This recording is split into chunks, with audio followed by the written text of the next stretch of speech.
DNA में अब हम एक आर्थिक मुद्दे का विश्लेषण करेंगे। आर्थिक विषयों को लेकर अक्सर ये माना जाता है कि इसे समझना मुश्किल है, लेकिन डीएनए में हम आपको मुश्किल विषयों को भी सरल भाषा में समझाते हैं और बताते हैं जिससे आप आसानी से इसे समझ सके। मंदी एक ऐसा शब्द है जिसको सुनते ही लोग डर जाते हैं, क्योंकि मंदी आने से किसी भी देश की अर्थव्यवस्था का आगे बढ़ना रुक जाता है और इसका असर हर तरफ होता है। मांग घटने लगती है, उत्पादन कम होने लगता है, रोजगार के मौके कम होते हैं, लोगों की नौकरियां छूटती हैं। कुल मिलाकर मंदी सरकार, देश और आम आदमी सबको डराता है। अब आप सोच रहे होंगे कि आज वीकेंड है और ऐसी परेशान करने वाली खबर हम आपको क्यों बता रहे हैं, तो आप घबराइए मत। दरअसल मंदी के डर के बीच ही भारत को लेकर एक खुशखबरी है। आईएमएफ का अनुमान है कि वर्ष 2023 में दुनिया में मंदी आएगी, लेकिन मंदी के इस अंधेरे में भारत रोशनी के तौर पर रहेगा, यानी भारत चमकेगा। मतलब जब पूरी दुनिया मंदी में होगी तो यह भारत के लिए मौका होगा जिससे देश की अर्थव्यवस्था और मजबूत होगी।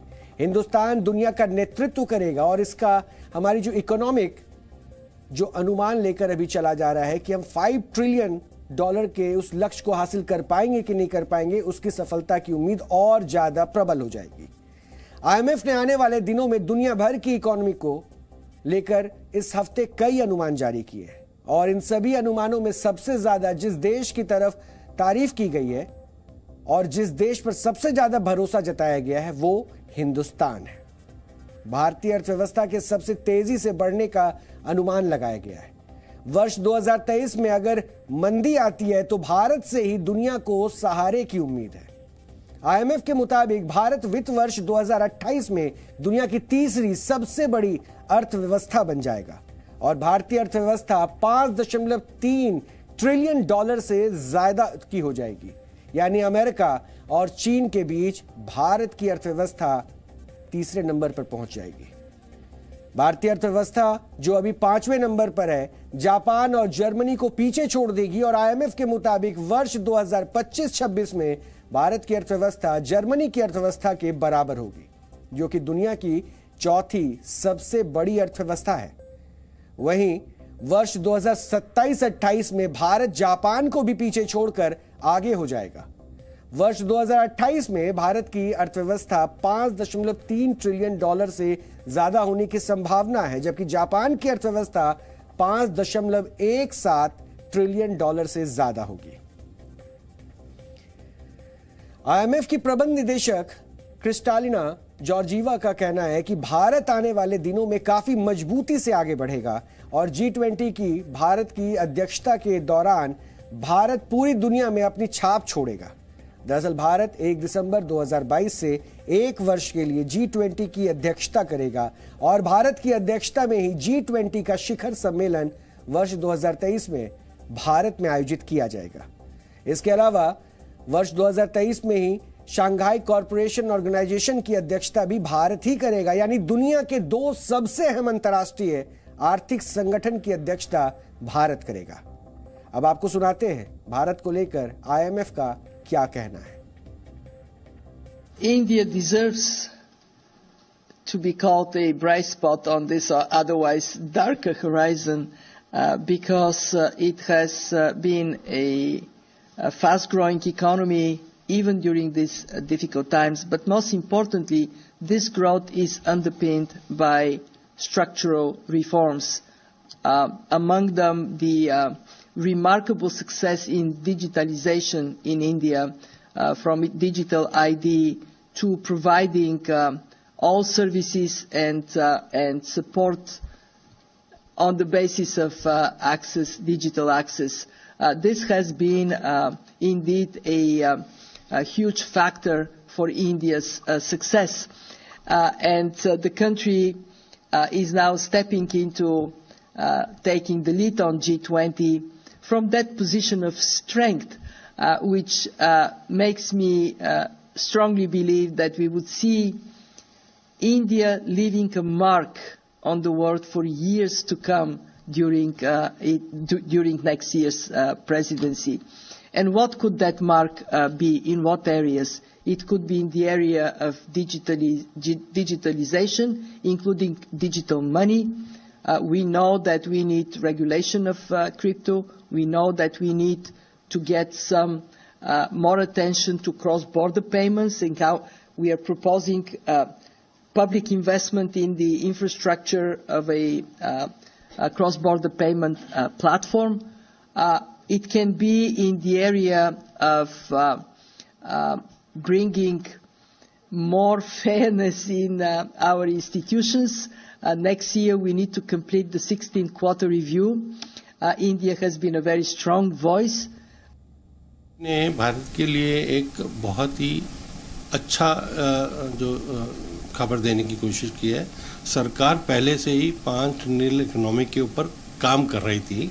आज हम वर्ल्ड में चौथी लार्जेस्ट इकोनॉमी है, लेकिन जिस प्रकार से देश में आर्थिक प्रगति हो रही है और आईएमएफ भी वो सोचता है, तो आने वाले समय में भारत जो है वो 1 साल के बाद चौथा और 2 साल के बाद 3 साल के बाद 25, 26, 26, 27 में तीसरी बड़ी विश्व की अर्थव्यवस्था होने वाली है, ये आईएमएफ ने कहा है। तो सरकार और उस तरह के उस दिशा में प्रयास कर रही है। अब आपको प्रधानमंत्री नरेंद्र मोदी का वो बयान भी सुनना चाहिए जिसमें उन्होंने भारत के लिए $5 ट्रिलियन की इकोनॉमी का लक्ष्य रखा था।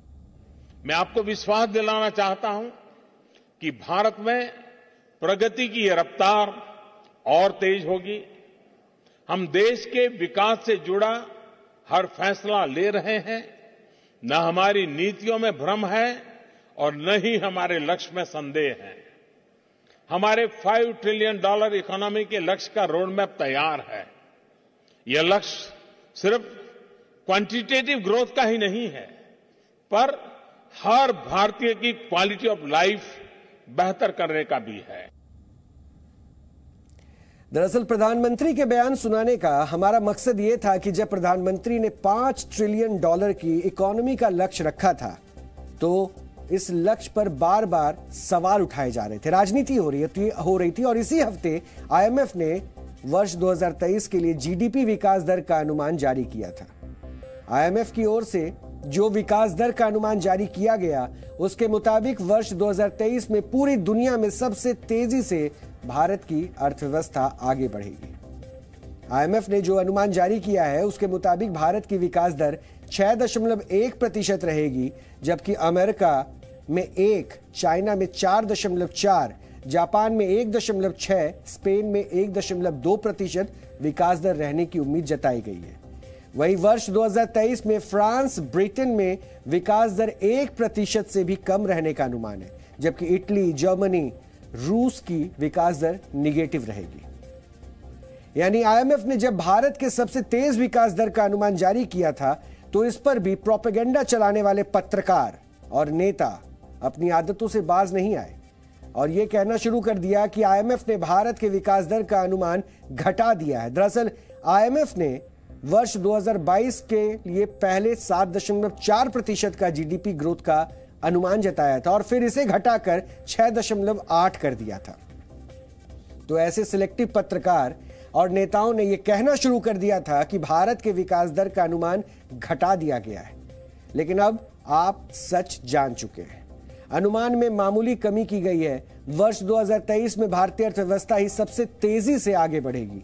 पहले कोरोना, फिर रूस यूक्रेन युद्ध, फिर दुनिया के अलग अलग हिस्सों में बाढ़, सूखा जैसी समस्या और फिर बढ़ती महंगाई की वजह से पूरी दुनिया में आर्थिक संकट बढ़ गया है। वर्ष 2023 में दुनिया में मंदी आने की आशंका जताई जा रही है और अब आपको सुनाते हैं कि मंदी को लेकर आईएमएफ की क्या राय है और जानकार भारतीय अर्थव्यवस्था के विकास और आगे की संभावनाओं को लेकर क्या कहते हैं। We have a world economy that has been hit by one shock after another. An unrelenting pandemic, Russia's invasion of Ukraine, climate disasters on all continents, and now a cost of living crisis. The immediate toll on the global economy is clear, and this is another reason why we're so keen to bring the world together and keep the world together, because if we lose the benefits of a more integrated global economy, we all would be poorer, and the impact would be felt most dramatically in emerging markets and developing countries. हमने बार बार IMF का जिक्र किया है, अब आपको IMF के बारे में भी हम थोड़ा बताना चाहते हैं, क्योंकि IMF का मतलब है इंटरनेशनल मॉनेटरी फंड, यानी कि अंतर्राष्ट्रीय मौद्रिक कोष। ये संयुक्त राष्ट्र का एक वित्तीय संस्थान है जिसका मुख्यालय वॉशिंगटन DC में है और 190 देश इसके सदस्य हैं। इस संस्थान का मुख्य उद्देश्य दुनिया भर की आर्थिक स्थिति को बेहतर बनाया जाए, अलग अलग देशों की आर्थिक स्थिति के बारे में जानकारी दी जाए और जरूरत के मुताबिक आर्थिक संकट में मदद की जाए, ये है। IMF ने भारत में डिजिटल क्रांति, आधार से सबको लिंक करके किसानों को सीधे पैसे देने की योजना की तारीफ की। साथ ही आर्थिक रूप से कमजोर लोगों के लिए चलाई जा रही योजनाओं की काफी प्रशंसा की है। डिजिटल क्रांति, जिसको लेकर एक बार संसद में मजाक उड़ाया गया था, आज IMF भी इसका मुरीद और भारतीय अर्थव्यवस्था, जिस पर एजेंडा के तहत जानबूझकर कुछ लोग सवाल खड़े करते हैं, आज दुनिया में सबसे आगे बढ़ रहा है।